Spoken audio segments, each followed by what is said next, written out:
What's happening, guys and girls? Acrinator here, and welcome to another episode of World of Warcraft Dungeon Overview. This episode will be finishing up the last of the Uldum instances by going through the Halls of Origination, for which I'll be guiding you through it with my Demon Hunter you see here. So with that being said, let's dive straight into it. As you've hopefully figured out after the last few episodes in this zone, the entirety of Uldum is based around the efforts of the Twilight's Hammer cult trying to take control of the Halls of Origination, a Titan facility capable of wiping out all life on Azeroth. If you've ever faced Algalon the Observer in the Ulduar raid from Wrath of the Lich King, you may remember the Constellar threatening to initiate the re-origination process, which would have sent a signal here to the deserts of Uldum. Thankfully, we put a stop to that whole conflict and convinced Algalon to spare our world, but the re-origination device is still functional, meaning that others can attempt to do the same again. Through our questing experience throughout this zone, we've come across the Titan discs required to access the re-origination device within the halls, giving us a chance to enter the ancient facility before Deathwing's forces get the chance to come on their own terms. Of course, we still need to deal with the defense systems still in place within the facility, as there's no guarantee that they've worn down over time. While we are trying to access the device to save Azeroth, the defenders within have no way of knowing that, so we'll have to fight our way to the top of the pyramid if we're going to get what we came for. The Halls of Origination is a level 83 to 85 dungeon with a heroic mode located in the eastern portion of Uldum. It's relatively easy to find, especially with further view distances nowadays compared to what it was back in Kata. Just look for the one giant pyramid on the eastern side of the zone and head there. The entrance will be on the eastern face of the structure with a small pathway leading down to the portal. You may have to fight some trash mobs on the way there, but there shouldn't be anything you can't handle by yourself guarding the path.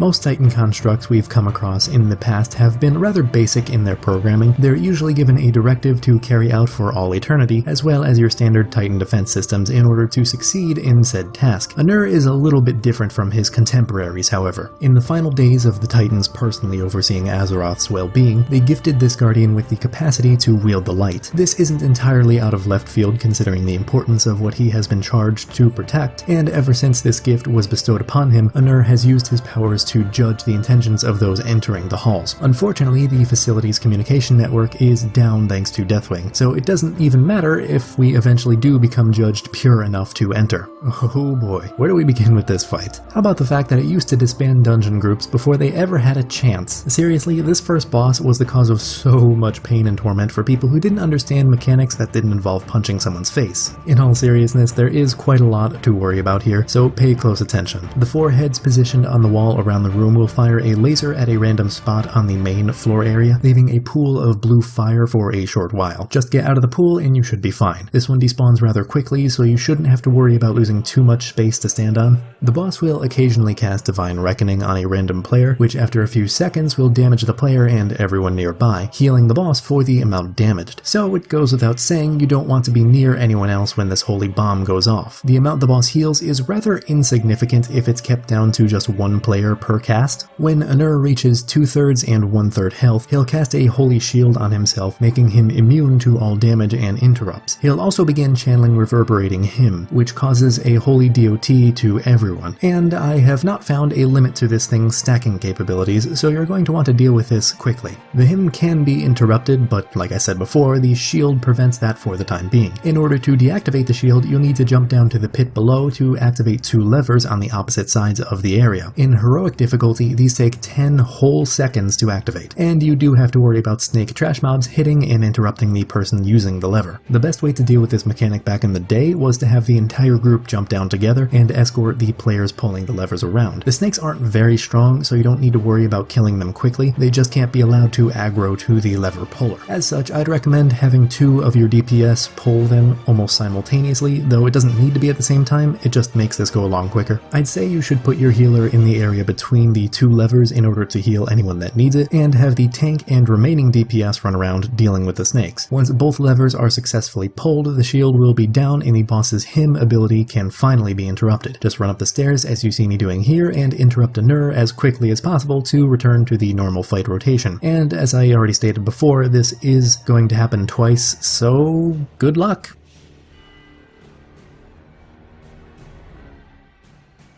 As you can imagine, the promise of such an ancient and awesome power as the Re-Origination device draws many individuals with less than pure intentions to the facility. The remains of those which Anur found unworthy litter the sands of the courtyard, giving plenty of resources for the Hall's second line of defense. Ta is a creature that bends the bones and sand around him to create something of a more pure version of what we can find out of Lord Marigar and Icecrown Citadel. Unfortunately, this Earthrager has no way of knowing we bested Anur's trials fair and square, meaning we can't just talk this one through. After the last fight, I'm sure you'll be glad to know that this one is actually quite simple. Most of Ta's abilities aren't avoidable and aren't worth mentioning, aside from the fact that casters should stay out of melee range to avoid any cleaves. Once the boss reaches half health, he'll disappear into the sands, summoning a bunch of mini mechanics to worry about in the process. Quicksand traps and vortexes in heroic mode will spawn and damage players caught in them. They don't move too fast, so just be cautious and aware of your surroundings. Skeleton and scarab trash mobs will also spawn, but these aren't particularly difficult to deal with. Fortunately, Ta will rejoin the fight after these ads are taken care of. Once he's back, it's really just more of the same until he's dead. One little post-boss note is that you can take the teleporters that spawn in after this fight in order to get to the central area of the dungeon much quicker.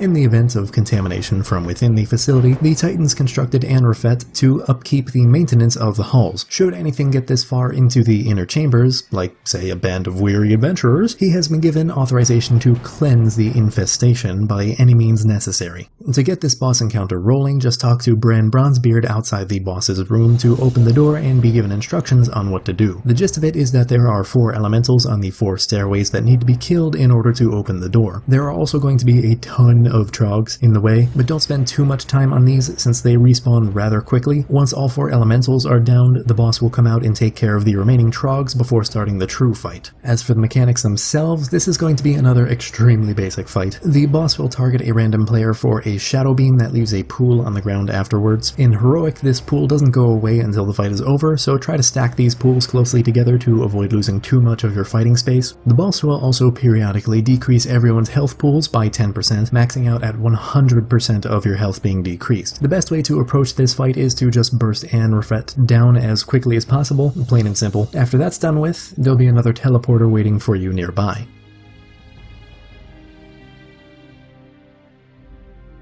As you can imagine, the Halls of Origination is an incredibly powerful Titan device, capable of destroying the entirety of Azeroth's outer surface and resetting it to a time before life budded. From such a powerful construct, tons of arcane energies consistently seep throughout the rest of the facility. In order to ensure that none of these latent magical energies cause harm to the outside world, Isoset was created to harness the arcane aspects of the engine and use them for more productive purposes. To get to the upper level where the last 4 bosses are, you just need to activate the elevator console on the platform of the main concourse after taking the teleporter from Anrefet's area. There are also going to be some trash mobs standing in front of the boss, just clear them out to save yourself the trouble for later. The one normal ability you'll have to look out for is called Supernova, where Isoset will confuse any players staring directly at her when she finishes casting. Just look away for that split second and you don't have to worry about this one bit. This fight is rather interesting in terms of micromanagement, specifically because you can choose which abilities you want to face as the fight goes on. When the boss reaches 66 and 33% health, she'll split into mirror images of herself, each one representing a different one of her remaining abilities. Astral Rain is an AoE that damages players in a large area for a fair amount of damage. Celestial Call summons star trash mobs, and Veil of Sky gives the boss a protective shield that needs to be burst through to damage her directly. Each of these abilities increases their potency after each mirror image phase, but the ability corresponding to the mirror image you've killed cannot be used anymore. Depending on what your group is comfortable with, you can avoid the AoE from ramping up in damage, the protective bubble from being cast, or any extra trash mobs from entering the fight. It is worth noting that the boss's shield can be dispelled, so take that into account when deciding which mirror image to burst down. By the time you get to the last third of the boss's health, you only have to worry about one mechanic, though I'll leave the specifics about which one up to your discretion.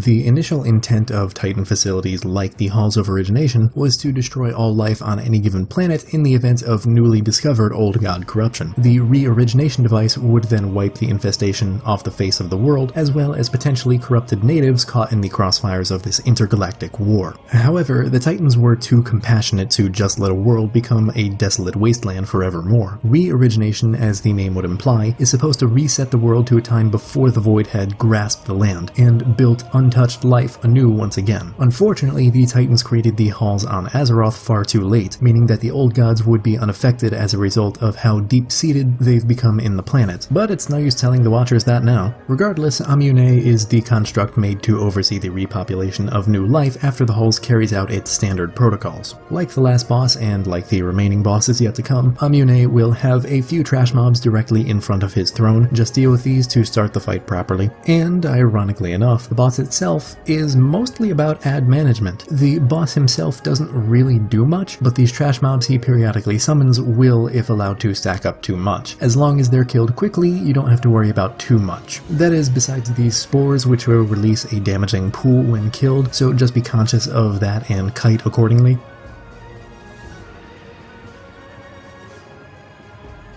Just as the other aspects of the Re-Origination process have had constructs to oversee their flawless execution, so too does the part where all life gets snuffed out. Satesh is one of the strongest Watchers within these halls, mostly due to the fact that he needs to be able to carry out the complete and utter destruction of everything we know and love. Another fight that's mostly ad management, however, this time around there are also some abilities by the boss himself that you want to look out for. The first is called Reign of Chaos. That creates a few shadow bubbles around the boss's immediate vicinity. Just avoid standing near these to avoid the damage they deal. There will also be a pool of shadow damage thrown to a random player's location every now and then that you won't want to stand in. Finally, Satesh will walk around the room, summoning void portals from which tons of trash mobs will spawn out, kill the enemies coming out of them, and in Heroic, kill the portals themselves in order to close them. So basically, kill every hostile creature in the vicinity as fast as possible and you should be fine. And yes, that does include the boss.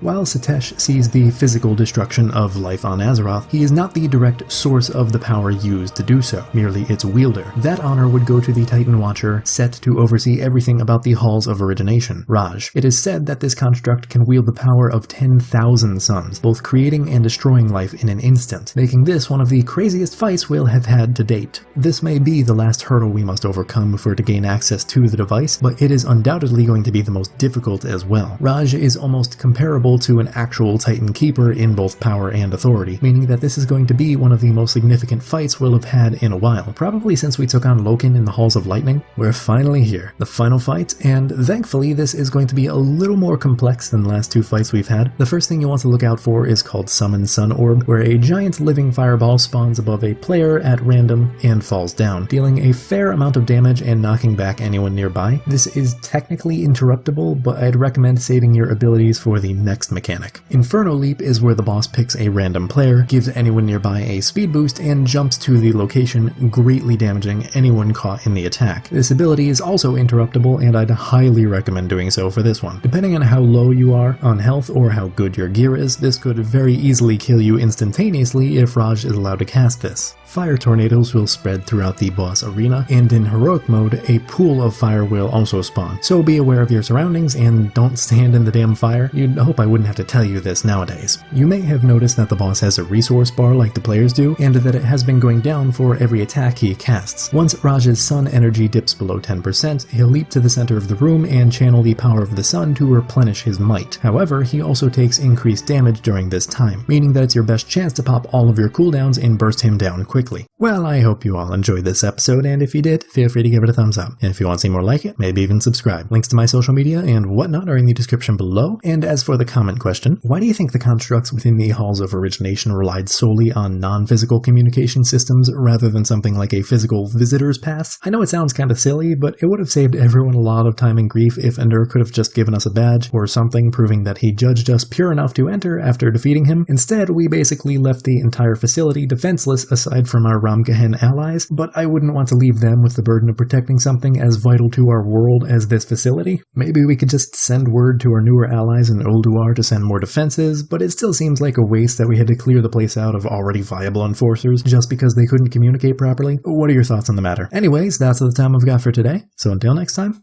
don't die.